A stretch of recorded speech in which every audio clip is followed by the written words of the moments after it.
روشنی کے سفر کے نئے ولاگ میں آپ اپنے میزبان آفتاب احمد خانزادہ کے ساتھ ہیں۔ سب سے پہلے آپ سے درخواست ہے کہ میرے اس چینل کو سبسکرائب کریں، ویڈیو پسند آئے تو شیئر ضرور کریں۔ 1936 میں سجاد ظہیر اور ملک راج آنند نے ہندوستان میں دوسرے ادیبوں کے ساتھ مل کر انجمن ترقی پسند مصنفین کی بنیاد رکھی۔ کانفرنس کا صدارتی خطبہ پریم چند نے پڑھا۔ اپنے خطبے کا اختتام انہوں نے اس سطر پہ کیا: اب اور زیادہ سونا موت کی علامت ہوگی۔ زندگی کے مقصد کو سمجھنے کے لیے ہمیں سماج کی بنیاد کا جائزہ لینا اور دیکھنا ہوگا کہ سماج کیوں بنتا اور بگڑتا ہے۔ سماج ایسے افراد کا مجموعہ ہے جو اشتراک عمل کے لیے یکجا ہو جاتے ہیں۔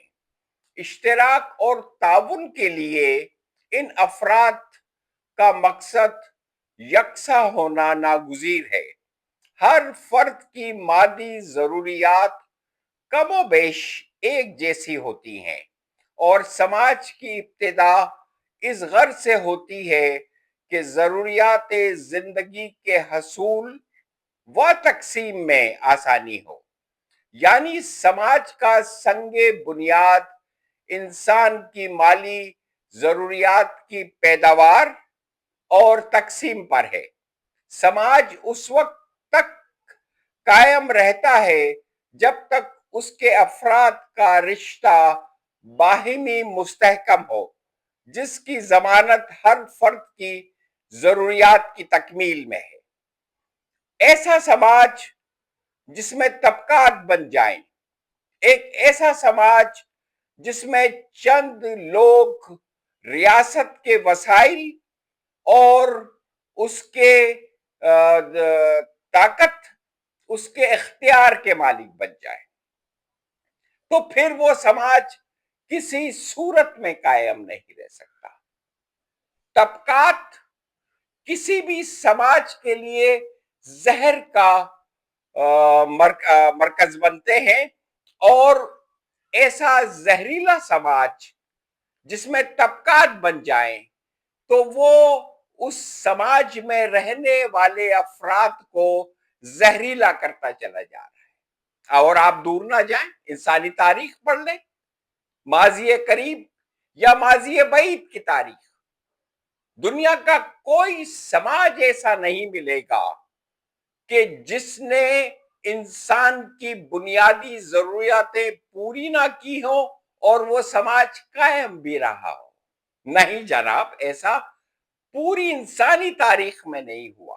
جو انسانی سماج انسان کی بنیادی ضروریات کو پورا کرنے سے قاصر رہتا ہے، وہ سماج ہمیشہ ہمیشہ کے لیے ختم ہو جاتا ہے۔ آج اگر ہم پاکستان میں دیکھتے ہیں تو 77 سال سے ملک کے وسائل پر چند لوگوں نے قبضہ کر رکھا ہے، اور باقی تمام کے تمام افراد جو زندگی کی ضروریات ہیں، وہ ضروریات جو زندگی کو قائم رکھنے کے لیے انتہائی ضروری ہیں، اس کے لیے ترستے اور تڑپتے پھر رہے ہیں۔ آپ اس سماج کی بنیاد دیکھیں، ہمارے اس سماج کی، تو اس سماج میں تمام کے تمام لوگ بے اختیار اور بے حقوق ہیں۔ یہ حقوق اور اختیار چند لوگوں کی ذاتوں میں جمع ہیں۔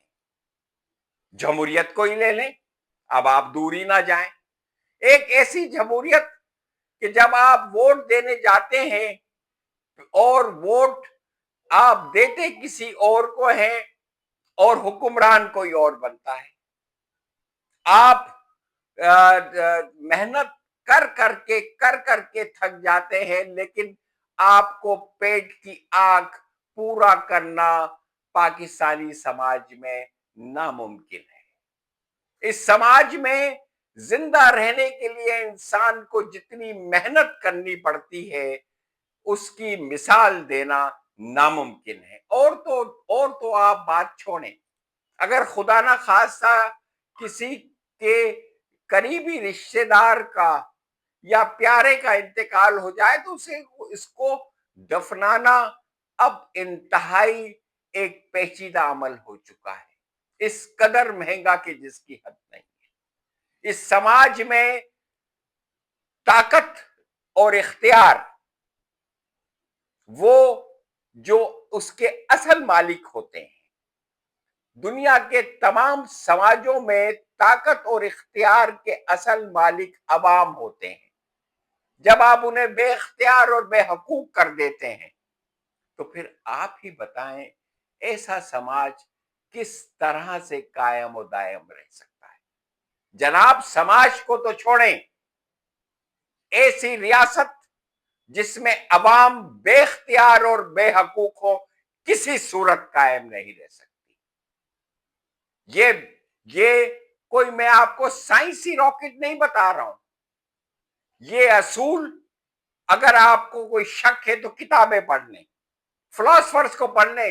اگر آپ یہ نہیں کر سکتے ہیں تو پھر گوگل پہ چیک کر لیں کہ ایک ریاست اور سماج کس طرح سے قائم رہ سکتے ہیں، کس طرح سے ترقی کرتے ہیں اور کس طرح سے زوال کا شکار ہوتے ہیں۔ دنیا کے وہ ممالک جس میں لوگ انتہا سے زیادہ خوش و خرم زندگی گزار رہے ہیں، جیسے Finland, Iceland, Sweden اور دوسرے دیگر ممالک، اس ممالک کی اگر آپ سائیکی پڑھیں اس سماج کی یا ممالک کی تو اس میں احساس ہوتا ہے کہ وہ لوگ انتہا سے زیادہ با اختیار، طاقتور، روزگار پہ لگے ہوئے ہیں اور زندگی کے تمام ضروریات زندگی ان کی آسانی کے ساتھ پوری ہوتی ہے۔ تو ان کا رشتہ اس سماج کے ساتھ بھی جڑ جاتا ہے اور اس ریاست کے ساتھ بھی جڑ جاتا ہے۔ یہ انسان کی سائیکی ہے کہ جب اس کی ضروریات زندگی پوری نہیں ہوتی تو اس کا رشتہ سماج سے بھی ٹوٹ جاتا ہے اور ریاست سے بھی ٹوٹ جاتا ہے۔ پھر وہاں علیحدگی پسندگی کی تحریک عروج پر ہو جاتی ہے، وہاں انقلابات آتے ہیں، ایک ایسے انقلابات جو نظر بھی آتے ہیں یا پھر ایسے انقلابات جو انتہائی خاموشی کے ساتھ اندر ہی اندر پنپتے رہتے ہیں اور ایک روز پھٹ جاتے ہیں۔ جناب اگر آپ نے سماج کو قائم رکھنا ہے تو سماج کی بنیادی ضروریات جو انسانوں کی ہے وہ اس کو بھی پورا کرنا ہوگا۔ اس کے لیے لازم ہے کہ ملک میں جمہوریت ہو، ایک ایسی جمہوریت جو عوام کے ووٹ سے آئے، عوام کے لیے ہو، اشرافیہ کے لیے نہیں ہو۔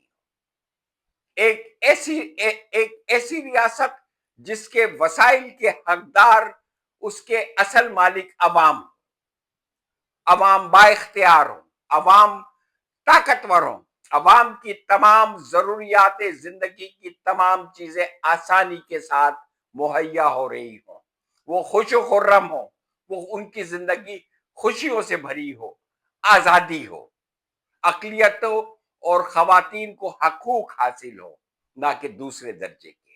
تو جناب ایسا سماج باقی رہتا ہے، اگر اس کے الٹ چلنے کی کوشش کریں گے تو پھر نہ سماج باقی رہے گا اور نہ کہ ریاست۔